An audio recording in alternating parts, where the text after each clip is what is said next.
All right, everybody, welcome. Pickers Market episode 50. Wow, where's my brain? 81. Woo! 81. There's a little controversy before we're starting, I too, know. so we'll get into that We shortly. already have some battles going on in the morning. Oh, boy. Well, with that, we're just going to jump right in. Speaking of battles, we'll just do this Herculean feat here on Before we Two Truths start, and a Lie. it's a busy week for us here right. at GI. I'm going to talk a little bit about what's going on here. We have, we have training events twice a year for our investment team that we bring in relatively new advisors or people that have been with us a shorter period of time to kind of learn more about our process and our portfolios. So we're kicking off with what we call it RIAU. So we have about 50 advisors from across the country coming in and learning about different portfolios and sales process. And the other nice thing about our events that we hold twice a year, we hold in fall and spring, we actually bring a couple of our seasoned advisors in. They love telling their story of how they accumulated their AUM and their process. And it's very helpful for a new advisor to hear from somebody else, especially our advisors that we generally work with. They're sitting on an island. It's a 1 or 2 person team. So it's nice to hear from an expert that, again, they were in the same seat a few years ago, and they've grown their book to, more than $100 million. A couple of advisors we have in helping out. So fantastic event, but us three will be super busy. So I just want to get a shout out to anybody that's coming and anybody listening. It's a fantastic event. Right, absolutely. Okay, well, with that, let's dig into Two Truths and a Lie, AI Edition Part 2. So hopefully nobody cheated. I know this was sent out very early. No time to cheat. No time to cheat here. All right, so the the first one is Lucent, which hopefully you Lisa know may who not know what that right? is. She might not know who that Alcatel-Lucent. No? Yeah. I wasn't even born in Lu- the dot-com bubble. Whoa. Oh, sad. I'm like that Teeter. Saving Private Ryan meme right now where I've instantly aged. Yeah. Lucent provided $15 billion in vendor financing during the dot-com bubble, fueling telecom equipment sales to unprofitable startups. Or B, dot-com vendor financing caused 95% fiber optic overcapacity. AI risks similar data center dark pools if demand lags. Or C, vendor financing in AI is minimal at under 5% of Nvidia's revenue versus dot-com at 24% on average. We're going to go with Lisa. Yeah, that's a to good start. start there. See? I just started somewhere. I have no idea. Vendor financing in the AI is minimal. Very much lower than it was at the dot-com bubble. So yes, under 5% for Nvidia's revenue. You could have tempered with the percentages here. So Could have done a lot of things. you Yeah. could have done a lot of things. Especially with no time to study. Yeah, right. I think it's true. I don't know the percentages, but that seems good to me. Lucent. That seems correct as well. Overcapacity and AI is risking similar. I mean, yeah, it does. Hey, they're all true, Lisa. Are they not all true, Kyle? We'll find out. We'll find out. I go with A. That seems off to me. Wow. I think you've done pretty good analysis for not being around there, and I was, and I'm kind of forgetting exactly I all the actually details. was around, Keith, but I'm nowhere near. Well, nowhere near investing. Yeah, no.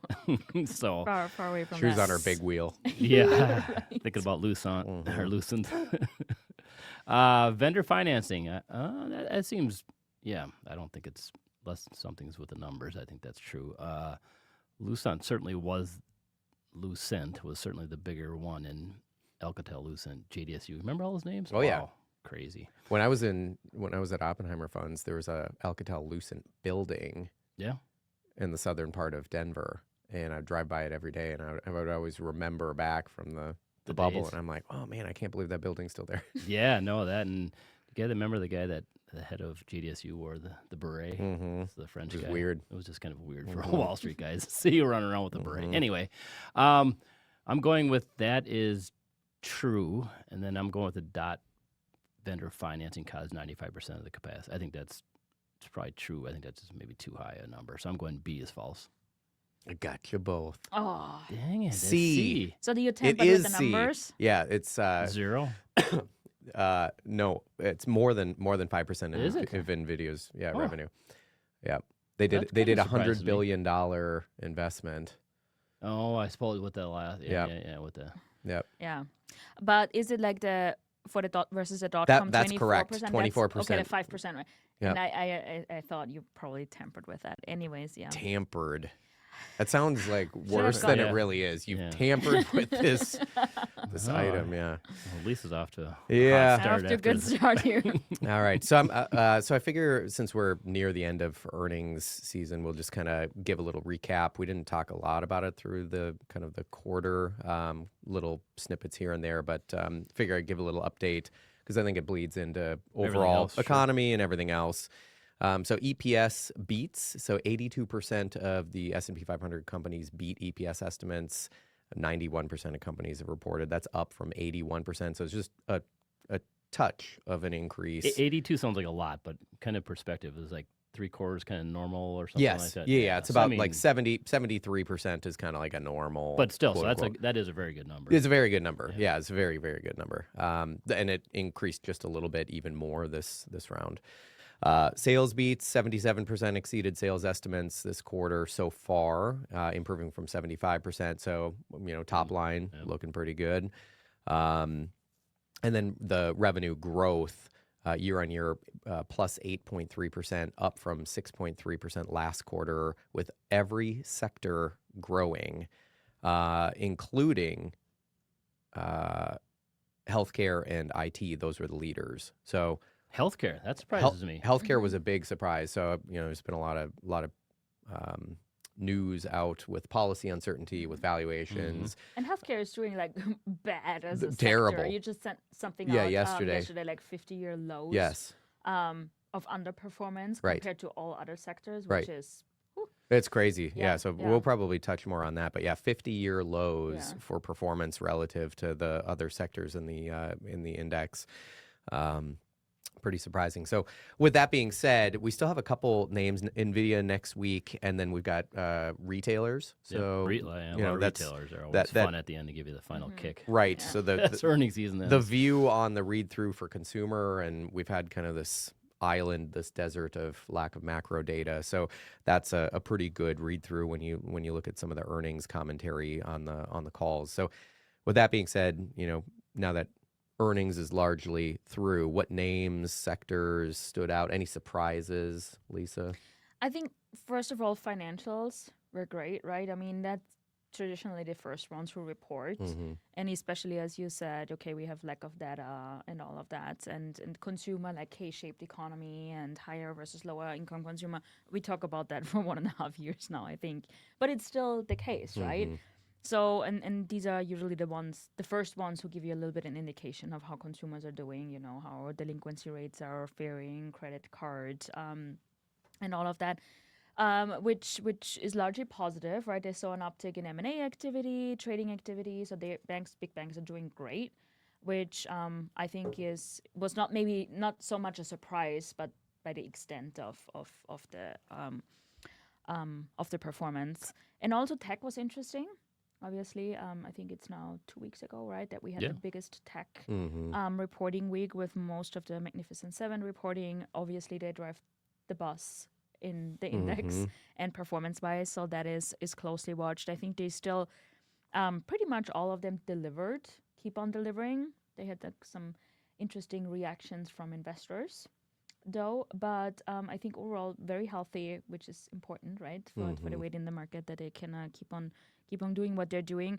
The interesting thing, though, is coming into this year, we heard from such big hyperscalers already, Microsoft, for example, that they're seeing a level off in CapEx spending when it comes to AI, and that's probably, going into 2026 will level off and maybe come down a little bit. What we heard this earnings season, that's not the case anymore. So it's, again, the exact opposite. Double down and over $450 billion in CapEx spend on AI next year alone. So a level off is far away, it seems, again. So that was interesting that the reversal. I mean, some of the companies never took that back and always doubled down, but especially some of them said, okay, it's probably enough, and we are ready to roll it back, which is not the case anymore, which was interesting. Yeah. Yeah, I think that's well said, Lisa. Kind of took a little bit of what I was going to talk about. I would say that the sectors, industries, obviously technology, again, since it's such a big part of the market, the S&P 500, it's always a key for me to be watching. Mag 7, other than Nvidia has you reported, and generally they're very good. The one I'd say the standout good and bad, I mean, we own both in different portfolios, is the one I think got a little bit of a punish. We've I think touched a little bit in the past is Meta. Mm-hmm. They reported in their CapEx one, I think, up more than everybody else's did. I mean, it's a big number. And I think that stock actually sold off a little bit because at some point in time, people are going to say, hey, CapEx is great. Mm-hmm. You're building a moat. You're already plenty big. Let's actually start seeing some revenues flow through this. And the quarter itself was good. The guidance was fine. It was probably, but the fact that your CapEx, so this could be, I think I said a couple weeks ago too, this could be the inflection point of, hey, CapEx needs to, I think that'd be my one big prediction for next year, that this, I think it's $450 billion roughly. Yeah. That doesn't come true. I think there could be some Downward or upward, do you downward, think? Okay. I think. Well, Oh, again, yeah. But that's, I was kind of thinking that going to this year too, but now I'm more convinced, especially this was the first time we've seen someone actually increase CapEx and also the market say, hey, wait a minute. Mm-hmm. And the stock's kind of bounced back some, but that just could be the point where a little bit of a flashpoint if we look back saying, that was a signal that maybe CapEx is, it's fine. I mean, nothing wrong with these stocks because they're still winners. They got big moats, but you start to need a little more revenue. You remember Meadows back, was it 2022, the year of efficiency? Mm-hmm. They've kind of flipped. Yeah. And I think that maybe the market may message to them at some point, some of these other guys that, Go hey, back to that. a little bit, just dial it back a little bit. We Yeah. love AI. It's the future. It's a huge wave, but maybe we need to dial it back a little bit. And then on the flips, the positive one out of the Mag 7 would have been Amazon, which has been a laggard. It's kind of one of my favorite names of the group. It was nice to see them put up a good quarter. Their technology, their AWS, their cloud stuff finally actually exceeded expectations by enough that got people excited, and that was up over 20%. So they're re-accelerating. Everybody's worried about they're losing share to Google Cloud and other players as well, but it seems like they're doing fine. So the whole group is going, and as a whole, those numbers you quoted, they've done fantastic. I mean, they upsided by more than the rest. They're still growing faster, more than the rest. At some point in time, the rest is starting to catch up. So I'm sure you'll touch on to that, kind of the broadening out theme. But that was kind of my surprise, is Meta on the downside and Amazon on the upside. Apple was good also. Like, that was a surprise as well. Yeah, and that one surprised me because I don't think the fundamentals are nearly, Yeah. I think people are, it's almost like I was reading the other day. A It's almost catch up or like, whatever. catch up. It's expensive. It's way Yeah. more expensive than most of the other ones, Yeah. and their growth rate's slower. Yeah. It's almost like when people are worried about the AI overspend, this stock's been kind of climbing higher. It's almost like, hey, we don't want to, because they're least sensitive, I think, to the AI spend than the rest of them. So if we go with that thesis that you just dial back, maybe they're a little more safety, a little more recurring, that the performance, I think, has been a lot better than I think the fundamentals are. Mm-hmm. Yeah, I mean, part of that's probably perception versus reality, right? Like the laggard in the group for AI, just visually. Yep. I mean, they've attempted, failed. and failed. Now they're doing something internal that's getting some people excited. Right. Yeah, I think the thing that really stood out for me in terms of surprises, and it's just the durability of the theme of priced for perfection. I mean, we've been talking about that for a while now, and you kind of hinted at it a little bit. Some of the names especially in tech, where they beat, quarter looked good, guide looked fine, and they crashed and burned. So like Meta is a good example of that.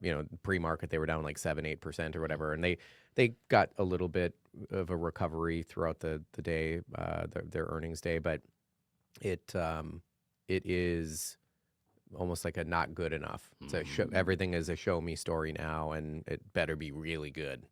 Yeah, especially for that group of names. Right, for that group of names, totally. So, it is interesting seeing that rotation and how durable that theme is of just valuations are stretched across the board, and even the Mag 7, the S&P multiples are still 20 times. 20 times, yeah. Everybody says X. I'm like, 20 is not cheap. 20 is not When cheap. you X the top group. Right. So it's, things are expensive across the board. And some of those spaces too, you look, we talked about healthcare a little bit, as valuations get blown out because of, the numerator and that multiple equation goes down, just mechanically makes the multiples look more rich than they might be. So understanding, kind of the dynamics in the end markets are always important. So And also with healthcare, right? You want to be very cognizant where you are, right? Is it Right. an insurance? Is it like Yeah. the Biotechs or devices, pharma, biotech? right, So med tech. it's very Right. diverse of how they're reacting to different things out there, especially when it comes to policy and insurers now. All of that. So yeah. yeah. Well, so continuing on the theme of IT and price for perfection, I think this is directly relatable. Lisa's been hinting at this for the last 2 weeks here. So we're Nice. gonna get into AI circularity and tick this off the list. So it's effectively this vendor financing, which we touched on the Two Truths and a Lie, effectively. So where companies fund their supply chains. And that really is reminiscent of the .com kind of dynamic that we opened with. And there's definitely a risk there. So the meme that has been circulating on socials are basically that power strip that is plugged into itself, right? So you've got you've got Nvidia and OpenAI, and you've got all these other companies that are just investing in themselves to basically inflate this, potential bubble as people are concerned about it. Google searches are up. Companies are talking about it. It's all the hot dot and the rage, right? So, the one thing that's different this time is the AI ecosystem is underpinned by incumbent dominance, and people are actually profitable. They're in general funding it from free cash and not debt or getting cute with secondary markets or IPOs with some of this, stuff. But I think it is worth going through a couple examples, which these were a bit surprising because, as we talked about earlier with Lucent, it's like, oh yeah, the memory fades a little bit about some of the dynamics No, from for sure. 20 years ago. But so on the .com era, I've got a couple examples here, which were surprising to me because it was like, oh wow, these are some big numbers still. Those but are, wow. so etoys.com hit a $10 billion valuation in 2000, and it crashed in 2001 after overspending on ads. So $10 billion back then, that's a big number. That's a big market cap. Back then, that's a big number, right? Even today, it's that's in the 1,000 largest U.S. companies, right? Pets.com raised $300 million and spent $12 million on a 2000 Super Bowl ad, and they collapsed like a couple months later. They overspent on adding and just boop, gone. That kind of seems like the poster child of back then. Yeah. Everybody always yeah. shows out pets.com. Yes, right. Falls a Pets.com. child of bad decisions. Yeah. Yeah. Webvan, which I vaguely remember this one. So they burned $1.2 billion in capex on automated warehouses. And it was basically like the Amazon warehouses today, where their goal was automated robotics that would go and like sort through the warehouse. And so they spent a ton of money trying to automate this thing, and the whole thing just imploded. They're just ahead of their time, I guess. They were ahead of the Yeah, time. but They just a were little bit too they were early, 25 years too early. And then last but not least, the .com venture capital cross-invested, inflating valuations like Ponzi schemes. So that was something that's very different than today. But all of those examples are very kind of timely to say, like, wow, is this time actually different? Is it repeating history, or is it rhyming? So it's definitely rhyming with some of the items. They've stretched valuations, the interest in the news, that kind of thing. But so when we think about it being in the spotlight as money's going back and forth, what do you think, Lisa, in terms of the biggest risk, in this space? You've given it a lot of thought. How do you think about it? So I think, our listeners cannot see that, but the charts that are out there.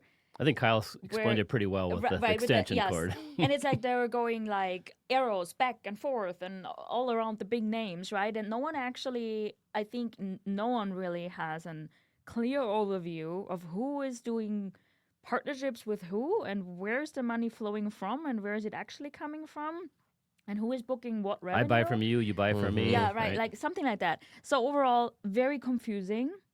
That's one thing I think that reminded people of the dot-com bubble. I think overall it's not vendor financing. It's not like which means I give you money and I owe, you owe me and you pay me back. It's like partnerships, right? So that they buy something from each other. So that is a different way. Kind of, that's not that. That's just, just actual money flowing and actual goods being exchanged, right? Of course, there are risks to it. I mean, you just mentioned that. I mean, most of the capex spend is still spent from free cash flow because these big names have lots and lots of cash. We talked about that before the whole AI spend kind of rolled over. It's like, okay, what are they doing with all of these cash? Now we are knowing what they're doing with it. But these cash piles are also coming down. So it's dragging. It started to kind of come down. And the question is, okay, going forward, are they taking on more debt to kind of cross the bridge here? And we kind of see that a little bit, for example, with Facebook, kind of issuing bonds to finance their data center in, is it Louisiana, I think, or Texas? I think it's Louisiana. One of the two. Right, Louisiana is financing that and is issuing bonds, and that's off balance sheet, right? So that's not really affecting the metrics of the company, but it's their debt, right? And also Oracle is doing something similar. So as that kind of is increasing, we have to keep a little bit closer eye on it, because then it's not just free cash flow. Then it's debt, and then it's maybe not on the balance sheet, but that doesn't mean it's not the company's debt, right? And it maybe, as Sam Altman was making waves last week, maybe it's government-backed debt. Yeah, that was another whole which they angle on stroked it. down immediately, but you never know. And it's like, I think that needs to be observed a little bit more. That's a lot of financial engineering that happens there to keep it off balance sheet and to, to kind of not make it obvious where it's coming from and going to. And the more complicated and the more engineering there is necessary, I think the more is the kind of black swan risk involved. If something blows up, then we see what actually was going on behind the curtain. So I think that needs close observation. Where is the money really coming from? Where is it flowing? And what is happening going forward? As we are seeing more debt now, as that slowly starts. So I think, that's important to take a look at. And Keith, I would imagine you spend the most time out of anybody on the team looking at the growth names, looking at this, because tech is such a big percentage in that portfolio, in that space. What parallels are you seeing? Are you worried? Yeah, is there any... I am a little worried just because it's so much people buying from each other. I just don't like to see that. It's like a normal business. Like, say, if I produce XY widgets, I sell it to some company who then sends it to the consumer, buys it. This is like, I'm buying from you, you buy from me, we all need each other, and it's like, it's all great. Happy family. Happy family. It's kind of like that circular motion. Yeah, it circulate up, but also there could be a chink in the armor somewhere, and all of a sudden that flywheel kind of stops, and then eventually it would go the other way, right? Just that's the way things work. So we'll see. I still like the companies. I like their cash flow. I do this debt thing is a little bit worrisome. I think I've kind of said that as a positioning, how we position things. Generally, I like it. I want to be involved. I still think these are all the real winners. You just have to be more selective within the group. And as a whole, for right now, just for portfolio positioning, I have a little less than where my markets, that I'm competing against have. So it's something I'm worried about. This whole open AI and then this government thing was another whole different angle. Yeah. Well, that's weird. I mean, Well, I read through it, and I thought equally I was like alarmed when I first read the headline, and on socials, you're getting a lot of hot Memes takes, and stuff. a lot of hot takes on there. But as I read through it, I'm like, okay, I don't know if you read his reply. Yeah, I did. It's not nearly as bad as it sounds. Right. It sure sounded bad. It in theory would say lowering the cost of capital, to effectively, create this infrastructure development and all that stuff. All that makes sense. It doesn't seem as bad, but at the same time, it's almost like a slippery slope because There's plenty of other infrastructure that's critical infrastructure. that you can make the same argument. You can make for. the exact same argument. So where do you have like the E&C companies, engineering construction companies coming out saying, hey, we need government-backed financing for our equipment to make the roads and the bridges and which there is to a certain degree, but it's not the same way. And also, like with OpenAI, that came like more into question, right? Because they're like, oh, we are spending $1.4 trillion until 2030, and people are like, well, you're barely making any revenue. Like, where is that coming from? Right. That's the issue, I think. Yeah, The OpenAI, I think, at the head of the thing could be the.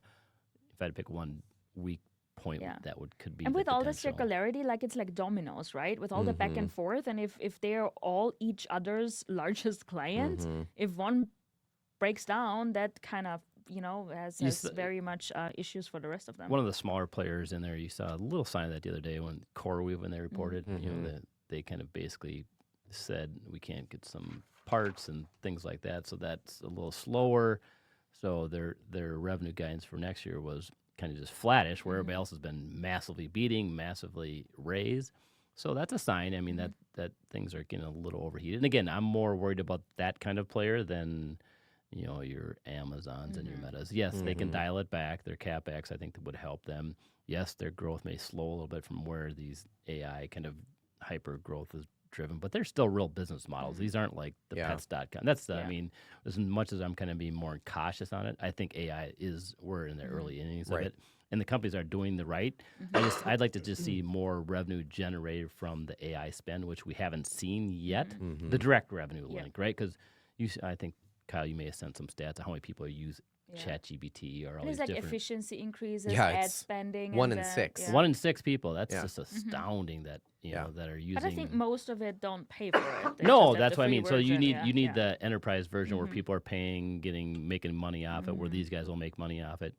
But there's so many different things that you can just kind of quickly be more efficient. We're looking at some processes and changing, things internally of how we do some stuff. And Kyle mentioned, hey, I just create a little process for ChatGPT to do something one of our analysts did, and that's going to save that person multiple hours, a week, so that they can free that time up to do something more valuable. So it's kind of those hidden. That's why I believe we're truly in the early innings. That we're just learning of what we can do and how much, there will be job changes. I mean, that's another whole subject on that, but I do think it's ultimately going to be a good thing, and that's why these companies are spending where they are, because they're seeing how much it will change the world. And I saw another headline this morning, which we've talked several times on. If you're an entry-level programmer, eek.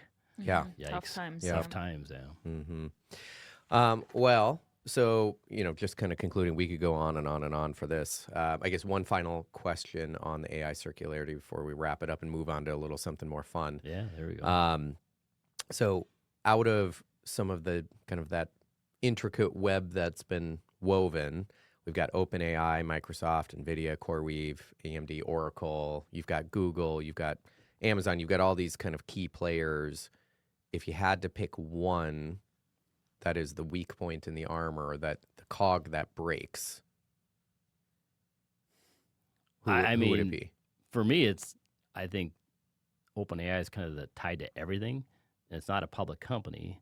I think that's the one that kind of It's a little less transparent, Yeah. easier to be be squirrely with the numbers. Yeah, so I think that's the one for me that I kind of question the most. Again, it's nothing that we're investing in any way, but then that could have a ripple. Directly. I mean, Microsoft. Yeah, but you're right. They own part of it, but we don't know that valuation. It's every time you hear it's another couple $100 billion more of where it was. To Lisa's point, I don't know what their revenue was. It was like sub 10 billion or something. What is this tiny? It's expected to be It's $137. He's pretty. It's not quite that low, but it might be. So that'd be the one that I think could be impacted the most, which then have a ripple on the whole ecosystem. But I think that one would be a disaster for it in and of itself. I agree. I agree with Keith. So I think OpenAI, as part of it, it's a private company. With the others, we just have a little bit more grip on what they're thinking, what they're guiding, and what they're spending, what they're earning, what they're earning, right? And not just we think, Yeah. and we think we spend 20x what we think we spend, what we think we bring in, but that's not even there yet. So, and OpenAI is kind of the common denominator for a lot of these partnerships that are kind of so intransparent. And I think that's the weak point. Yeah. Is that yours too, Kyle? That is mine as well, yeah. Oracle's the one that I thought kind of had this, when they reported, they threw out this massive number of growth that just shocked the markets, and the stock just absolutely just tore up for a couple days. And now a month later, the stock's back to where it made that announcement, which I find very interesting. Yeah, Yep. A little bit more realization settled in. I think so. Yeah. So on that note, time will tell. We'll see what happens. But I'll leave it with 3 kind of interesting points that I kind of a shameless plug for a market reflection I just wrote. That's up on the site for folks to take a look at if they want to. So the AI bubble, obviously interest is there. Circularity is a lot of different dynamics. So these 3 points really stood out to me. So AI now powers as many web articles as humans. What? That's really crazy. shocking. It's like a 1 in 2 chance that when you Reading look something up it's- in the internet, it's Yep. like AI or Yeah. a human. It's crazy. Yep. Over 50% of S&P 500 companies mentioned AI during the last earnings season. That doesn't surprise It's me. up dramatically. yeah. So a year ago, it was like 8%. That's it? Yeah. Wow. I Roughly- guess that does surprise me. And I noted this earlier a couple of minutes ago, roughly 1 in 6 people, so 1.3 billion people are now active weekly users on agentic AI, so ChatGPT, Grok, Perplexity, Gemini, etc. So that being said, let's quick shimmy over into fun stuff. I hear, so holiday, we're just, completed Halloween, we're into Thanksgiving. I know that you are a dramatic Halloween fan. You love going to the zoo, the spooktacular. Spooktacular is great. I hear you. You're a big decorator Yeah. as well. Yeah. Thanksgiving. No, Kyle. So Halloween is You hate past turkey. us. Oh, you hate turkeys, Lisa? No, Oh, no, not really. But it's like, I'm not so used to that holiday, Thanksgiving. Oh, that's true. Right. Why would so you? we also don't have the typical family, celebrations but here. Friendsgiving is a thing. Friendsgiving is a thing. We usually do that. But the thing is, the timing for me of Thanksgiving is a little bit off because in the Schreiber's household, since past weekend, it's already Christmas. Wait, what? See, she's The a Christmas decorator. tree is up. It's Christmas. There's no time. Well, you know what she does then? There's She no needs to space go for into the- Festivus. Yeah. The airing of Dramatic. grievances. No, there's Her no space Mr. for D. Thanksgiving. Like the pumpkins, I threw them all out. It's like, this is gone. Like, this Gone. is Christmas party She now. just whipped them into the yard and the squirrels are going to town. Yep. That's nice. Wham!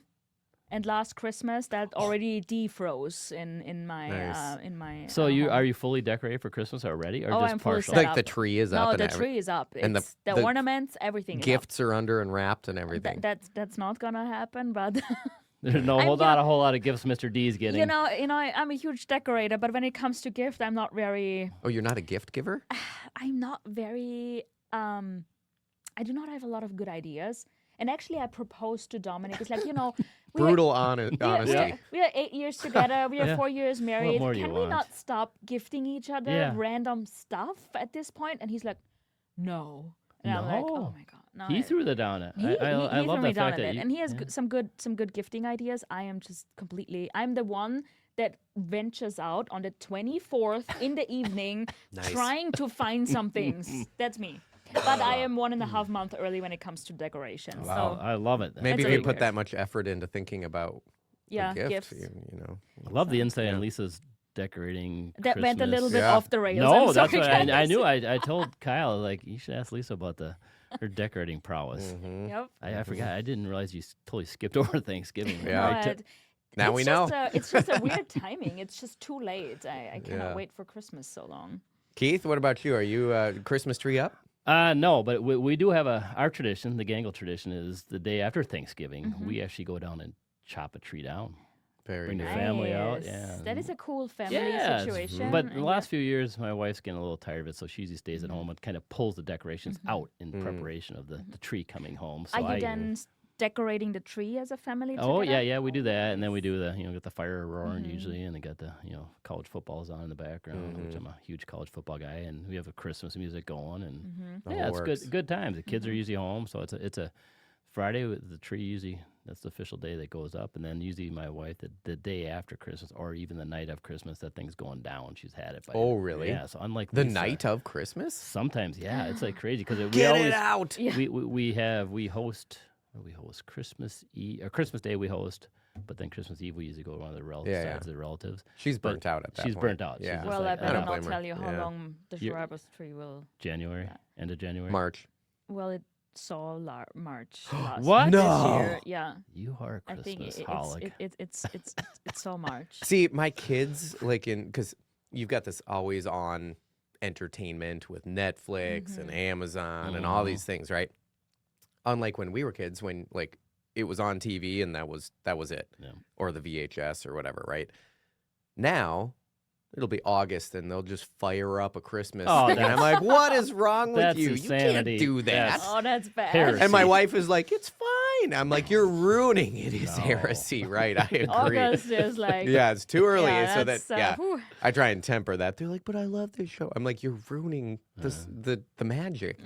But yeah, we're big Christmas. We do almost the same as you. We historically did not cut down tree, afterwards, and Yep. we'd always get a real tree, but we'd never cut it down Yep, ourselves. And 3 years ago, we started going kinda to fun, just it's kinda- it's super yeah, fun. yeah, It's kids like really it. it's really great. Yeah, kids are old enough now where it's like we'll trudge through the fields or whatever and go find the perfect one, and you make a whole day of it, and you get the hot cocoa, and you do the thing, you whip it on the top of the car, and Yeah, just you like know, it's the fun. Griswold. It is just like the Griswold. Yeah, right. It feels that way sometimes for sure. But yeah, so we're looking forward to it. But we do not skip Thanksgiving. Thanksgiving is sacred. Yeah. I enjoy the Yeah, me too. turkey, and Same we here. try and make it, fancier, but it's all the classics, right? It's like the green bean casserole, but it's not like the canned. We like to make it like They're a all- little yeah. fancy. Yeah, you're a pretty good cook. though. Kyle, actually, now that you're mentioning Thanksgiving, I think when you weren't here last Thanksgiving, but I can remember a couple of months ago in a podcast, we talked about some cooking here, and we Yeah. figured out that you are the secret chef of the I am team. the secret chef of And the you team. talked about like a pumpkin pie. she's I still- did no, not pumpkin cheesecake. forget that. So I'll when bring- is it I'll bring one in. Okay, Yeah. good. I'll bring one I in. just want to make sure of that. When hey, you're we're making not one, I forgetting. made a two. pie last weekend. Look at that. Thoroughbred Well, Keith pie. and It I had are ready bourbon, for bourbon in it. It the- was like a pecan pie, but with I bourbon love in it. pies. Oh, that sounds It good. was so good. Well, Kyle. Boy, Yeah. that's good stuff. Well, let's bring it in, and over the next podcast episode, we'll The- give a little. The next one will grades. just be 30 minutes of us eating pie quietly. It'll be an ASMR version. So, all right, with that, we're thanks for sticking around, everybody. If you liked, click subscribe and give a thumbs up. We'll see you next time.